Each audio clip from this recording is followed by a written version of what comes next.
Hi everyone, I'm Alli Sinclair and I have the absolute pleasure of introducing and welcoming Laurie Foster, one of my favourite authors, and I get into Fangirl.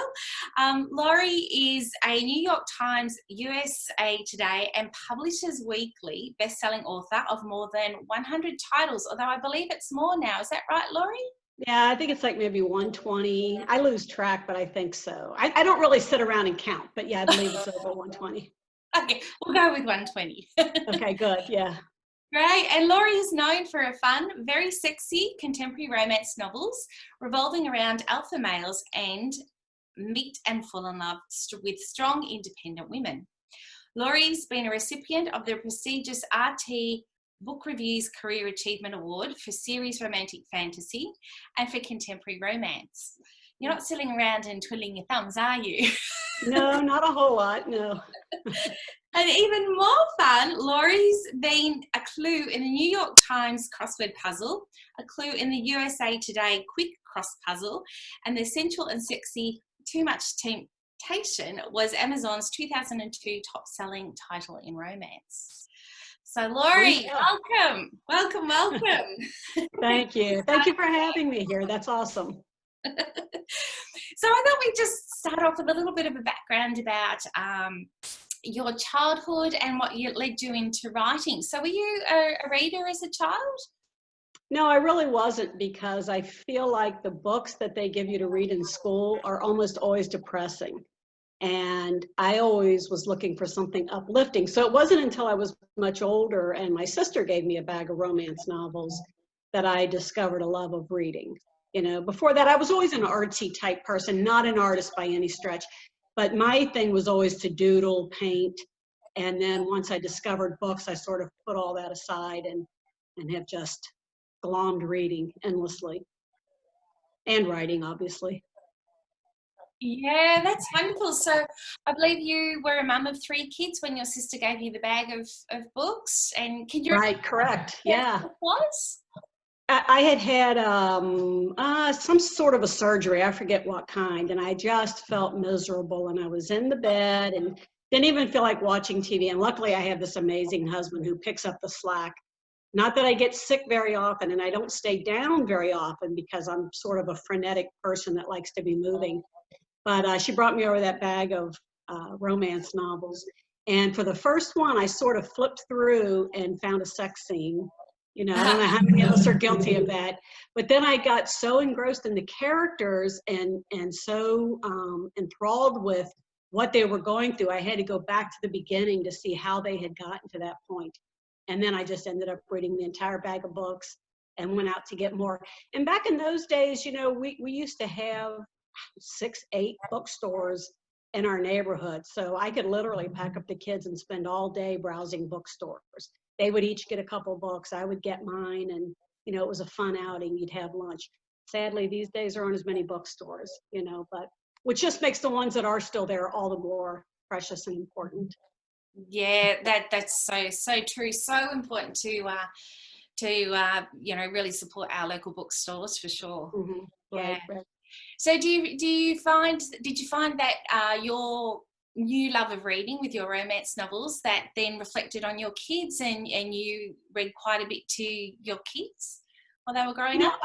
I had always read to my kids, and so Yeah. I would choose the books that I thought were fun, Dr. Seuss and Little Critters, and they were all monster fans, so Hecate the Bandicoot and 10 Little Zombies, and, you know, we would go, and they loved mythology, so as they got older, we'd read a lot of mythology books. But, you know, that didn't equate to what I wanted to read because I hadn't yet discovered those romance novels. So once I became a big time reader, I remember I sort of started taking these very long baths so that I could have privacy to read. And the kids would come down and bang on the door and say, you know, Jay-Z did this and Mason did that and Aaron did that. And I would say, you see that thing sitting in there in the chair in the other room? That's your other parent. Go tell him, because I have one more chapter to read. And he was great about it, you know, so my husband. Yeah, does your husband read? Is he a reader? He does not read my romance novels. So actually none of my kids read romance. My middle son, Jay-Z, writes sort of sci-fi, horror, urban fantasy type stuff. And my oldest son is still a horror fan. My youngest son is basically Stephen King is who he reads. Oh, So wow. they read, but romance novels are not their thing. And for my husband, he mostly reads, it sounds terrible to say, but true biographies, true stories, biographies on serial killers. He's fascinated with that whole thing. And there's not much of a parallel to romance novels. My husband's the same. Yeah, yeah, very, very different. Venus and Mars, right? So. Yeah. Now, you just mentioned your son JC. I believe that you've actually written a scary story or two for an anthology that he did. I did. So I had written a servant series, which was urban fantasy back quite a few years ago. I don't remember exactly when. And I loved that series, and I would so much love to write more of it, but I stay pretty busy with romance contracts. So when my son started publishing, we were out on a boat ride, and he was telling me about some of the stories that he had in his anthology. And I said, who else are you going to have in it? And he told me these other two people, because it was like a series. And then he said, why? Do you have a story? And I said, I kind of do. And I didn't want to impose on his writing, and just assume because I'm his mom, I can jump in on that. But he said, Mom, seriously, write whatever you want, and we'll happily go with it. So I did, and I had him read it first to approve it. And he said, you're being silly because you're a New York Times bestseller. And I said, but in romance, not in this. So I definitely want your input. I want you to okay it. And if it's not good enough, tell me, and I'll go back and redo it, which I don't like to do. But yeah, I had a blast writing that. I had so much fun with it. And I absolutely love reading his stories. He writes horror in sort of a comedic way. Most of them, some are not. Most are in a sort of comedic way that I just find very entertaining. And of course, he's my son and I adore him, so that might help too. But he's doing fairly well. Yeah, he's doing fairly well. Oh, that's fantastic. So any other aspiring writers in your family, or they're all busy doing other bits and pieces? So my oldest grandson writes off and on, and he's actually pretty good. He's 14. Oh, yeah. He's 15 in September. So he's actually pretty good. He's extremely good grasp of grammar, very smart guy, which I have found is a problem for a lot of people, adjusting to the grammar. If they only write in vernacular, it's sometimes tough to read. You just kind of have to know the balance. And he does a great job with balancing that out, I think. Needs a little work here and there, but I think one day he'll be a writer. And then not too long ago, my great niece contacted me to tell me she was going to write a romance and wanted any tips I had. So, oh, wow. She's actually 15, I believe. So, yeah, so they're in the family. Oh, and then I also have a nephew a nephew-in-law, my brother's wife's son, who writes some sort of dinosaur epic adventure stuff. So he's published. So yeah, it's sort of through the family. Yeah, so you could almost cover just about every genre with all the family members. Yes, we could. One of these days when they all get it together, I'll get a picture of all the writers in the family. That would be fun. Fabulous. Yeah. If we can get past this COVID where we can all gather together again. Would be good. Yes, yes. So the first series of yours I read was the Undercover series, which I really loved. And I love the names that you have for your characters. So the first book I picked up was Detective Logan Risk with an E on the end, and yes. Pepper Yates. I love the names. So when you're trying to decide on names for your characters, do you actually, because you've got like 120 and counting books, do you have like a spreadsheet of character names so you don't double up, or how does it work, and how do you choose a name?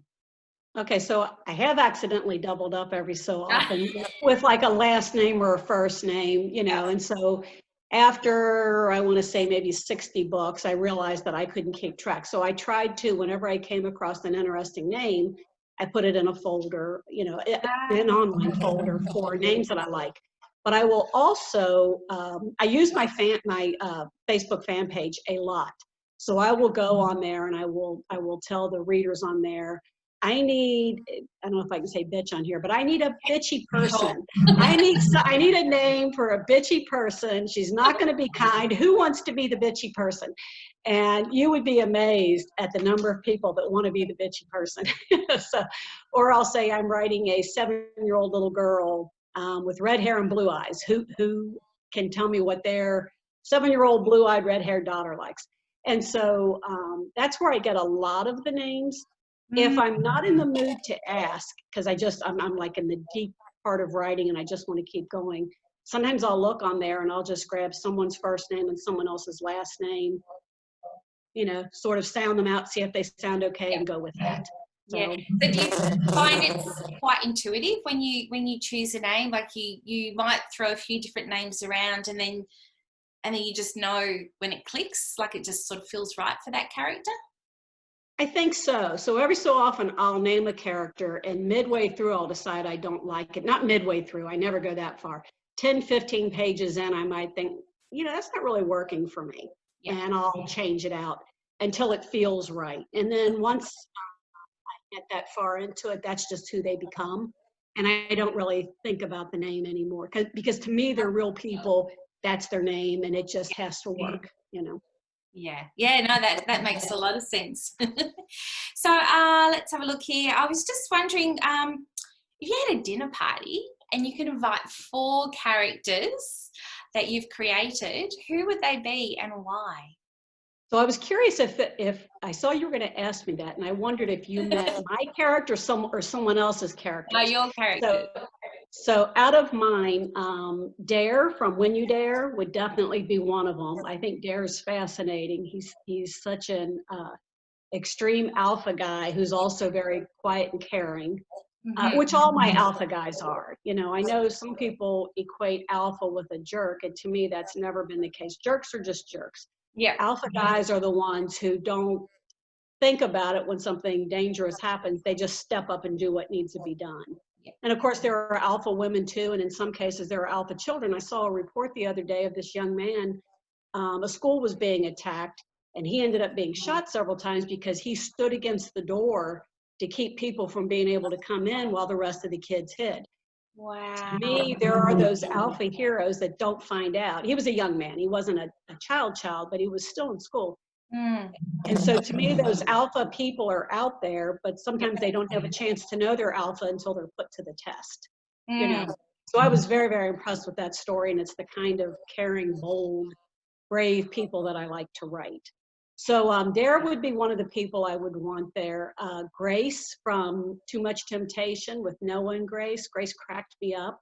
Grace was a fuller figured woman who had a few insecurities because of it, but was always funny. You know, just everything she said in her innocence cracked me up. So I always liked her.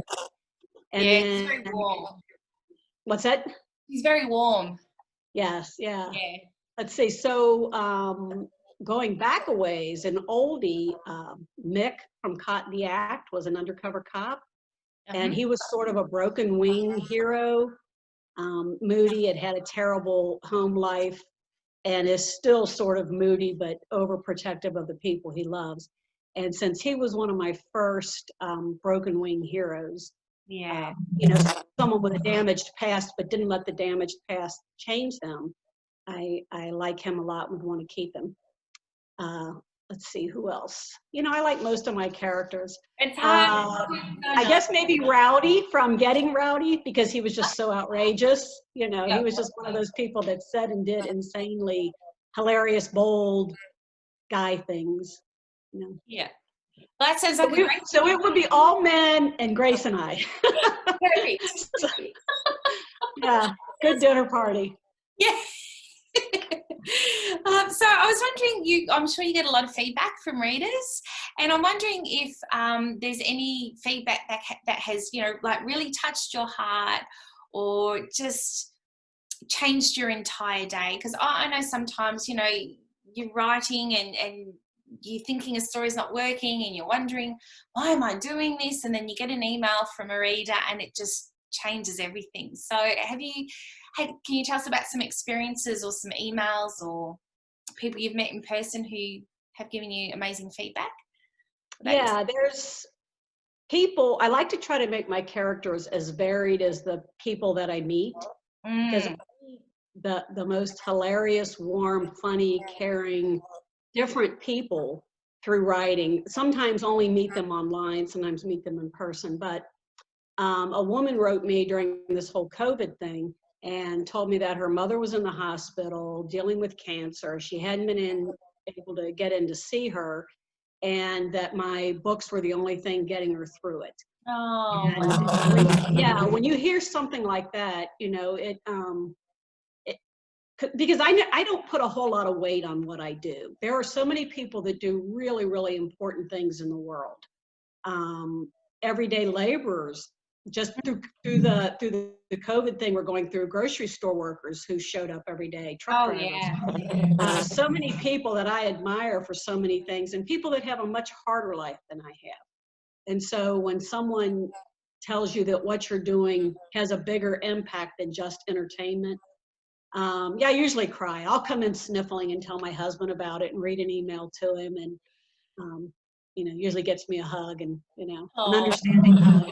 But yeah, so that one was amazing. And then there was an elder guy who wrote me often who said he was getting chemo treatments. This was before COVID.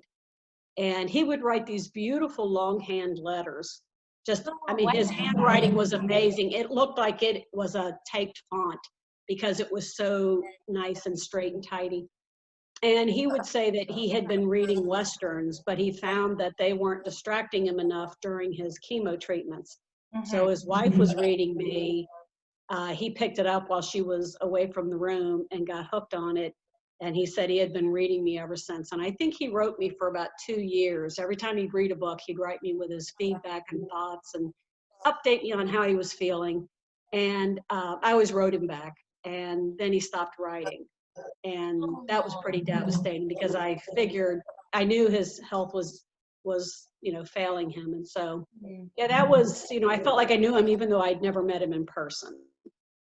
And then go ahead, I'm sorry. Oh, sorry, I was going to say, and that's the thing, words, sometimes words are so powerful so that you can learn so much about someone just from words on a page. And that's great that you had that lovely experience. Well, to me, the fact that a book would take someone away a little bit, sort of separate them from their reality, is just a huge compliment. And I would imagine most authors feel that way when they get a nice compliment like that. And then total opposite, I met this sparky lady. We were at a Nora Roberts book signing, and I was writing my Ultimate series, and it was before Army's book came out. I think it was titled Fighting Dirty. And so this woman came up and slammed her cane down and said, "When are you doing Army's story?" And I said, well, eventually, but the next one is Tough Love, and then the one after that is Holding Strong. And she said, "I read No Limits and Tough Love. I don't want to have to wait for Armies. Make it the third." And I said, "Well, I can't. I haven't written it yet, but I'm going to."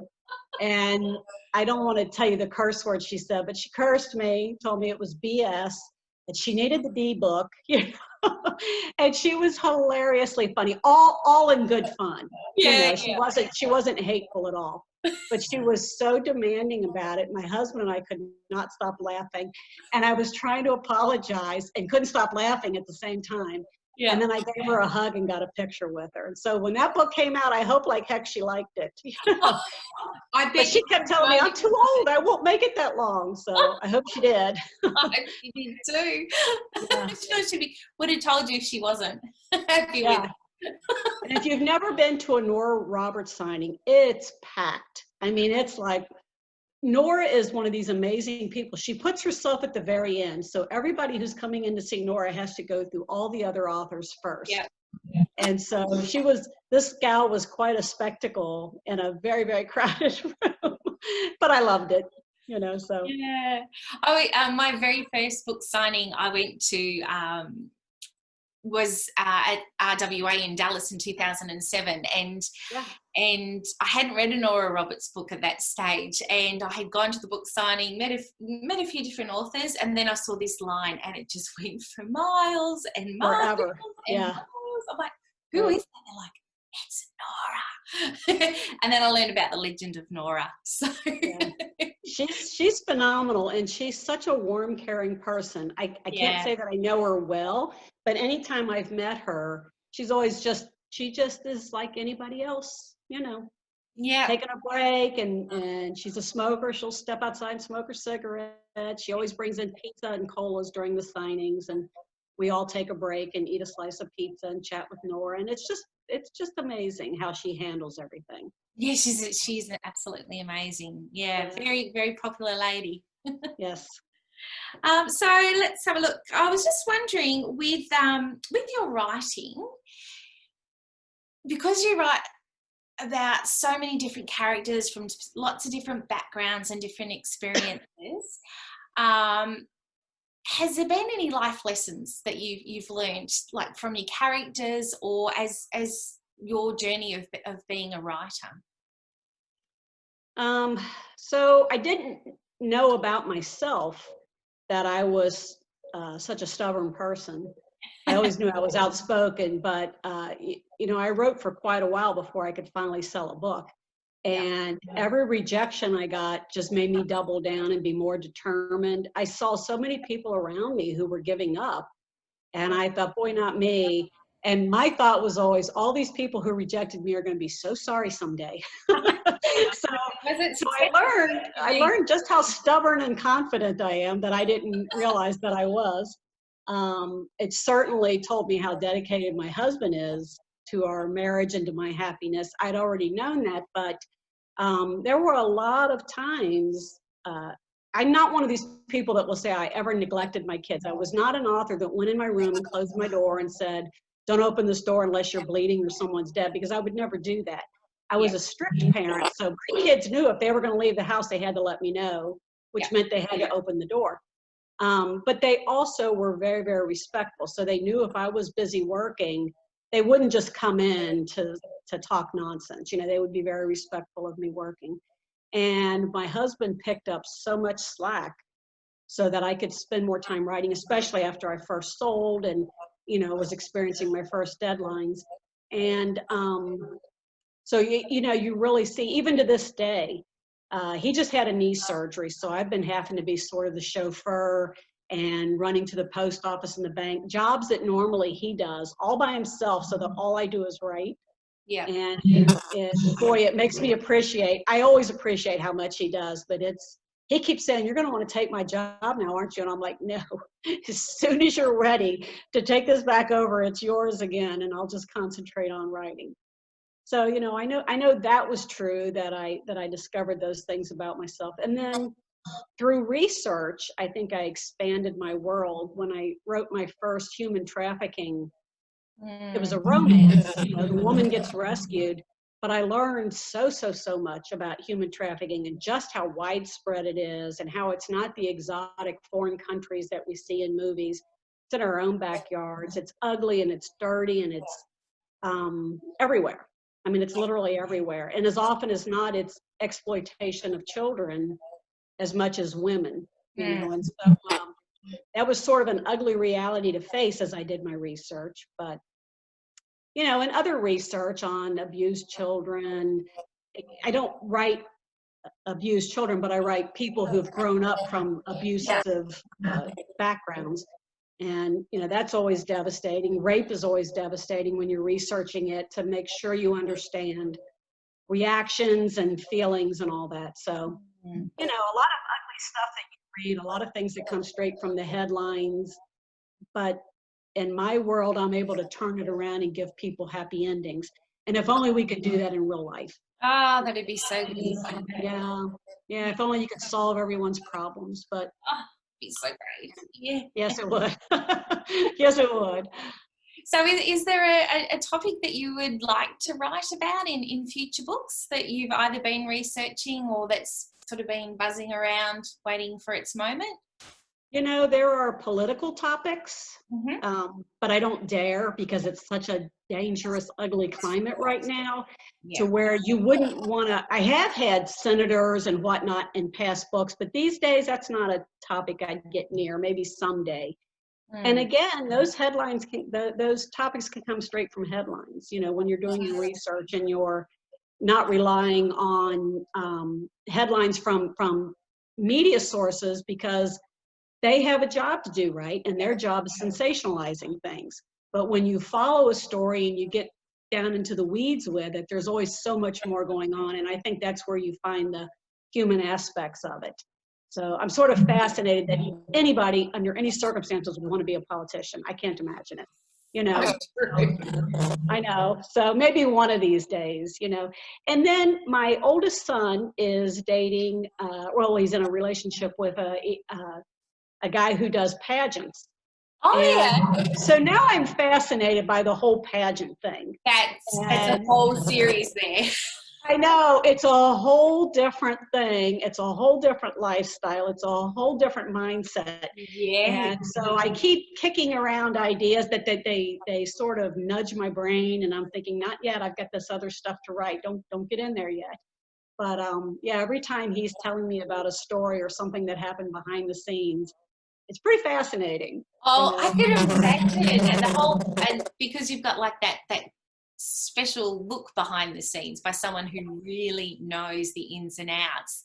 Right. It makes some Right. fascinating books. I think so. I think it might be fun, and there could be some intrigue. Like, do you remember the Sandra Bullock movie? Oh, She was reality. Love. Yes, yes. So, you know, I'm thinking along those lines of something really fun and quirky with some intrigue going on, but we'll see where that goes. Yeah. Oh, that'd be great. I'll be looking out for that one. There you go. Excellent. So I was just wondering, if you weren't an author, what would you do? What kind of work or career do you think you might have done or might do? If I hadn't become a writer? If you Is that hadn't what you become asked? a writer, what do you think you would have done? Well, I love kids. So in my youth, I used to think I'd want to be a teacher. Mm-hmm. These days, I think that's another crazy job that, you know, it takes a really dedicated angel to get in there and teach. So I don't know that I would want to do that. You know, when I was younger, I came from sort of a odd background with a lot of alcoholism and stuff. So I basically, which I'm a teetotaler for that very reason. My husband and I need to touch it. But I always just wanted to have that Leave It to Beaver, June Cleaver sort of family atmosphere. So I really wanted to be, you know, the best mom, whatever that is, the perfect wife, whatever that is, keep a perfectly clean house, you know, and then you have your first kid. And my husband always worked third shift, so I could never pack a lunch for him. And, you know, we had to make ends meet. So I used to clean other people's houses, and, you know, you make adjustments to make life work. You know, so before I got published, I did a lot of odd jobs. None of them were career choices. You know, cleaning someone else's house was not a career choice, but it was just what you did to get by, you know. Yeah. And you know, my first kid was one of those that made you think you were the perfect mother. And that second kid was born like hell on wheels and said, yeah, you don't know anything, you know, so. Yeah.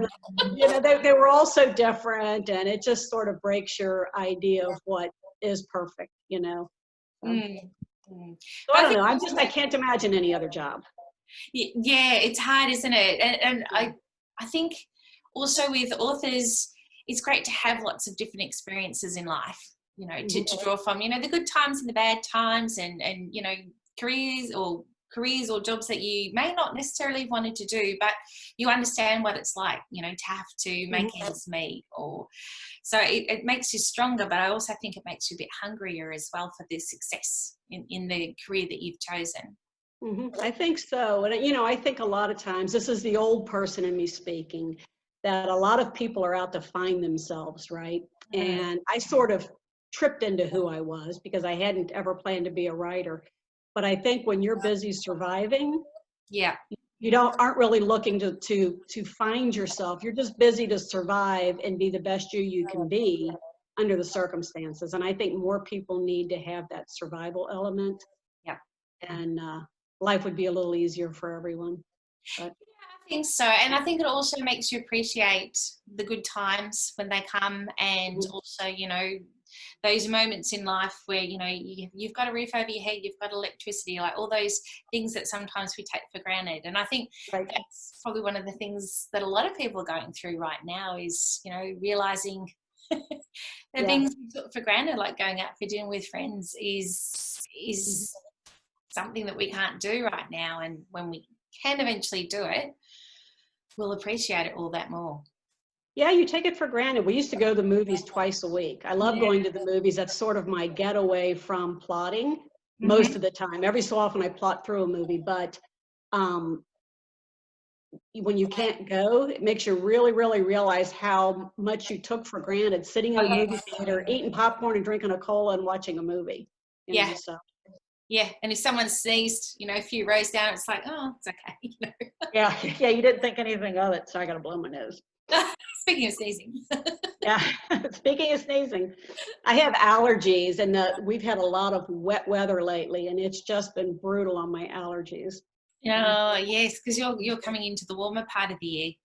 Oh, yeah, we've had some phenomenally hot weather. I mean, it's been 89, which is really warm for this time of year. Yeah. So I don't know, what's Australia doing? What's going on? We're in our winter right now, and I'm in southern Australia. So today we had, let me convert it, 58 degrees Fahrenheit today. That was good. Thank you for not giving me Celsius, because I can't do that. I used to live in Canada, so I can convert it. So yeah, that was cold. Yeah, it's cold. Yeah. All right. So I was just wondering, is there a genre or subgenre that you haven't written that you would like to try? You know, I wish I could do kids' books. I would love to write kids' books. I understand it's one of the hardest markets to be in, but I had such a love of reading to my kids, and I know the books that my kids liked and that I enjoyed reading to them. I would love to put some of those together, but as with each genre, everything's totally different, and so it would be a huge learning curve for me to figure that one out. But maybe one of these days. Yeah, maybe you could co-write it with one of your grandkids or your great niece. Wouldn't that be fun? Yeah, that would be so fun. Do you have any illustrators in the family? You know, I think I could actually illustrate it okay, but yeah, again, I have talented kids and nieces and everybody with a lot of artistic ability. We seem to be a lot of right-brained people in this family. Except for my husband, who's very left-brained, but you know, makes for a good balance. Someone's got to do the books. Yes, exactly, because I sure don't want to do them. So. No way. So one of the things that you do annually is you write short stories sometimes, or full books for charities. Can you tell us a little bit more about that? Okay, so back, I think it was 2008. I kept thinking there's got to be a better way that I can help other people than just donating a couple bucks here and there the way that we do. And so I came up with the idea to do benefit books. And the publisher was wonderful. They wrote a special contract for me. They let me invite other authors to do them with me. So I was able to, newer authors who weren't yet quite as established, I could invite them to be in it with me. And then the contract was written so that all the advance and all the royalties for the lifetime of the book would go to, we did the women's shelter, we did a place for a school for children with spina bifida. And when I quit doing anthologies in it, when I switched back to Harlequin Publishing, which I never left a publisher because I didn't love them. I would leave a publisher because of a better contract deal. So when I got back to Harlequin, I had been with Berkeley and Kensington and done a few books with St. Martin's, and then I ended up back at Harlequin. They said, why don't we just you do the books and not make it an anthology? It was an easier format for them. So I expounded on my Buckhorn series, which is my longest living series. And all of those books, the proceeds go to a no-kill animal shelter. So I've sort of just concentrated on them lately. Actually, there's the newest one, Jax. Jax is yes. part of it. He's part of the Buckhorn series. And because I also have an annual event. So those books come out during the annual event, and I'm able to sell them to our 500 attendees. And we do raffles at the annual event. And usually, I think last year it was 33,000. We were able to donate to Cancer Free Kids. It's an organization that researches gentler treatments for kids with cancer. And of course, this year we had to cancel our event, but a bunch of my amazing attendees donated their registration fees back to keep. So we were able to send $8,000 to Cancer Free Kids. It's not the 33 we wanted, but you know, without having an event, it was still a really nice contribution to them, because readers rock. They are so amazing. Readers are so generous. Yes, they are. That just, you know, never just astounds me. Like, so many times, you know, you meet readers and they just such generous souls and so passionate. I think especially romance readers, because I think they're all about the happy, right? Yep. They're all about the happy ending and the good times and love and peace and all that sort of thing. So absolutely. So I actually was going to ask you about Jax, and I was also going to ask you about the Somerset Girls, because they're the 2 books that are coming out. Can you tell us a little bit more about them? Well, you've told us a little bit about Jax.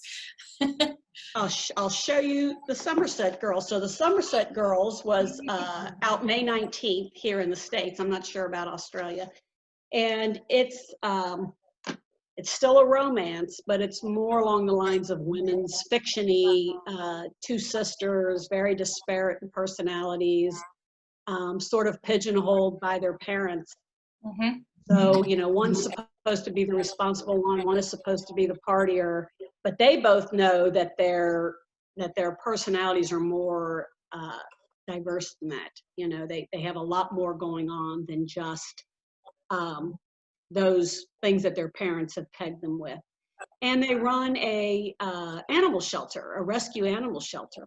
And because that's something so important to me, that was extra. Yeah, and then of course they each meet the significant other that sort of rounds out the lives that they're building for themselves. So loads of fun in that one, and I suck at synopsizing my stories, so that's as good as I can get on it. I'm terrible at that. It sounds great. Oh man, that was painful.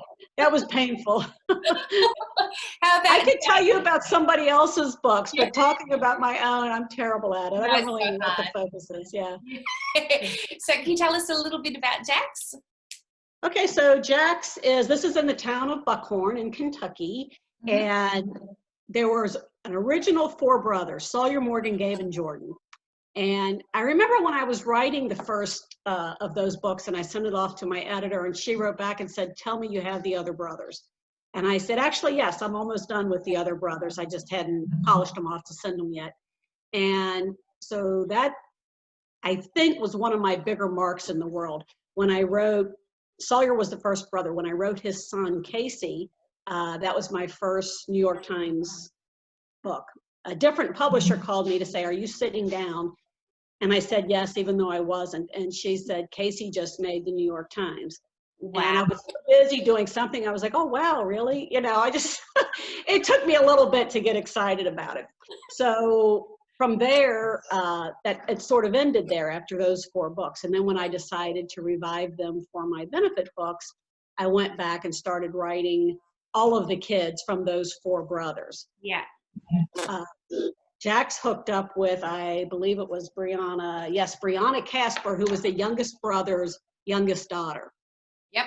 And that will probably be the last one from that series that I do, because the original 4 guys are getting up there in age, and I don't want to kill any of them off. No. You know? So I don't want to have them doddering around with, you know, dementia or anything. So I think I might just leave it there and not do any more with those. I'll just have to do something different. But that'll be. So that was a fun book to write. I can't synopsize it so much, except that they were in Buckhorn and they got to meet with all the awesome people that are there and fell in love. Yeah, that's great. Well, it's a great series. Oh, Thank fabulous. You. So if people would like to keep more up to date with the books that you're releasing and any giveaways and those sorts of things, where could they find you? Is there a newsletter they can sign up to? Yes, there is a newsletter on my website. It's lauriefoster.com, so it's super easy to find. And there, I have two types of newsletters. So I have site news, meaning you can sign up and find out when a new cover is added, or a new blurb is added, or buy links are added, or when I'm having a big giveaway, you know, on my Facebook page, it'll tell you that. And then there's a regular newsletter that comes out never more than once a month, you know, generally every couple months when I have a new book out, that'll update you on things. But I do almost all social media, but I'm extremely active on my Facebook page. And that's where I do the majority of my big giveaways, because I just love giving things back to readers. So I do a bunch of big giveaways on my Facebook page, which is facebook.com/LaurieFoster. Okay, fantastic. Excellent. And last of all, do you have a special message for our ARRLD readers? I do. I just want to say thank you so very, very much. Harlequin has an awesome behind the scenes author portal where you can see which books are going to Australia. And so I get so many emails from readers saying, this book just came out, when will it be in Australia? And I'm so glad I can look that up now, usually, and tell them. And it's just absolutely wonderful to have someone from another country read my books and be excited about them. I'm extremely, extremely grateful for readers. Oh, so thank you very much. That's wonderful. Well, thank you so much for spending time with us. Thank you. It's great to find out about what's happening in the future as well, so we can look forward to your new series and new books. Thank you. Thank you. I appreciate it. Thanks, Laurie. Are we gonna? Good work. I don't know if you can see that. Can you see it okay? Yeah, we can see it. Okay. I tried to do my 5 seconds. Okay, good. I'll try and do mine. Can you see mine? Yes, I can. Well, I can't see your name at the bottom. Oh, is your name on the bottom? Yeah. A little higher. There you go. Good deal. Perfect. Awesome.